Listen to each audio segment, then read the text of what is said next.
Welcome to Samba Samba. Enjoy the video. In this video, I will show how to make original kimchi. First, let's prepare the star ingredient, napa cabbage. You'll want to cut a large head of cabbage into 4 equal quarters lengthwise. Then, generously salt each leaf, ensuring good coverage. Let it sit for about 2 to 3 hours, allowing the cabbage to soften and release excess water. After brining, rinse the cabbage under cold water at least 3 times to remove extra salt. Then squeeze out as much liquid as possible. This crucial step ensures perfect texture. Next, we'll create the vibrant kimchi paste, the heart of its flavor. In a large bowl, combine a generous amount of Korean chili flakes, also known as gochugaru, with minced garlic and fresh ginger. Add a splash of fish sauce for umami depth. For a touch of natural sweetness, grate in half an apple or a small pear. Finally, stir in a cooled glutinous rice flour paste.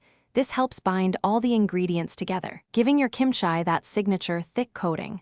This paste is where the magic happens. Now comes the fun part, mixing. Wearing gloves is highly recommended for this step. Take each quarter of the salted cabbage and meticulously spread the prepared paste between every single leaf. Ensure every surface is generously coated. Once all the cabbage is covered, tightly pack the kimchi into a clean, airtight container, pressing down to remove any air pockets. Leave about 1 inch of headspace. Allow it to ferment at room temperature for anywhere from 1 to 5 days, depending on your desired tanginess.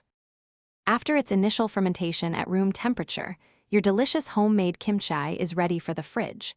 Transfer the container to your refrigerator, where the cold temperature will slow down the fermentation process significantly. Properly stored, your kimchi can last for several months, continuing to develop deeper, more complex flavors over time.